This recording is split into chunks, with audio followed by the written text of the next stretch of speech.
भाजपा ने कांग्रेस पर लगाया बड़ा आरोप। महादेव ऐप से लेकर शराब घोटाले तक कई गंभीर दावे। आखिर क्या है पूरा मामला, देखिए हमारी यह खास रिपोर्ट। नमस्कार, आप देख रहे हैं आरएनएस न्यूज और मैं हूं भूमिका साहू। छत्तीसगढ़ की सियासत एक बार फिर आरोप प्रत्यारोप के दौर में पहुंच गई है। भाजपा प्रदेश प्रवक्ता शिव नारायण पांडे ने रायपुर स्थित भाजपा कार्यालय एकात्म परिसर में प्रेस वार्ता करते हुए कांग्रेस की पूर्ववर्ती सरकार पर कई गंभीर आरोप लगाए हैं। भाजपा प्रवक्ता का दावा है कि कांग्रेस सरकार के कार्यकाल में शराब घोटाले सहित कई बड़े घोटाले हुए। उन्होंने यह भी कहा है कि महादेव ऑनलाइन सट्टा ऐप मामले में पूर्व मुख्यमंत्री भूपेश बघेल के बेटे चैतन्य बघेल और उनके करीबी लोगों की भूमिका की जांच चल रही है।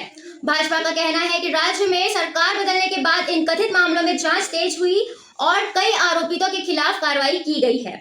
हालांकि कांग्रेस इन आरोपों को पहले भी राजनीतिक और निराधार बता चुकी है। संबंधित मामले में जांच और न्यायिक प्रक्रिया जारी है और अंतिम फैसला अदालत के निर्णय पर निर्भर करेगा। छत्तीसगढ़ को आधार रख के बहुत बड़ा चलने वाला एक गैम्बलिंग ऐप है।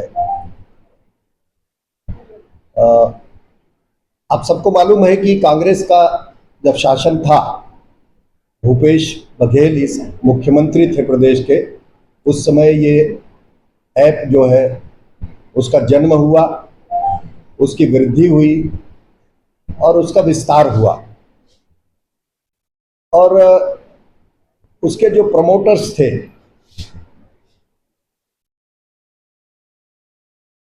वो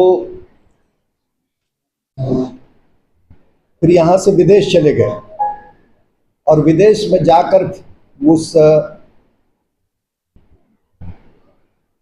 जो उनका काम था, जो ऐप का संचालन था, वो करते रहे। इस प्रकार से करोड़ों रुपया और देश का उन्होंने लूटा। छत्तीसगढ़ में जब ये शुरू हुआ तो एक दुर्ग में एफआईआर दर्ज की गई और उस एफआईआर के माध्यम से जब उसका इन्वेस्टिगेशन हुआ तो ऐसी स्थिति पता चला कि बहुत बड़ी संख्या में युवा लोग उसमें इन्वॉल्व थे। लोगों को लत डाल दी गई थी उस सट्टे की और बहुत सारा पैसा लोगों के श्रम का जो है उस ऐप के माध्यम से शोषित हो रहा था। ये सिर्फ प्रमोटर्स की बात, एक जूस बेचने वाला एक गैम्बलिंग ऐप बनाकर पूरे प्रदेश का पैसा लूट रहा था। उसको पुलिस का संरक्षण प्राप्त था, प्रशासन का संरक्षण प्राप्त था और राजनीतिक आकाओं का प्रशिक्षण, एक प्रकार से प्रोटेक्शन था। सीधे सीधे महादेव ऐप में मुख्यमंत्री तक उसके तार जाते हैं। जब कोई भी एफआईआर होता है तो एफआईआर के बाद ईडी जो होती है मनी ट्रेल की जांच करती है।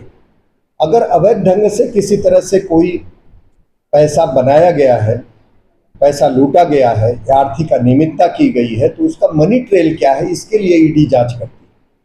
कोई भी एफआईआर होने के बाद ईडी का काम शुरू होता है और अभी तक जो ईडी ने जांच की है उसमें ये पाया गया है कि करीब 38,000 करोड़ के आसपास, 3,800 करोड़ के आसपास का अभी तक जो मनी ट्रेल है वो प्राप्त होता है।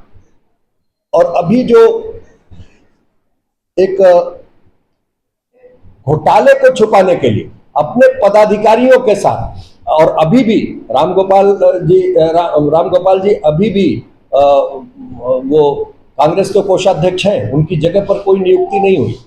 तो अपने पदाधिकारियों पे, अपने समय के शासन में जो शामिल रहे हैं मंत्री, उनके पदाधिकारी, उनके अधिकारी, उनके लिए, और वो जिले जिले में प्रदर्शन की बात कर रहे हैं, आंदोलन करने की चेतावनी दे रहे हैं।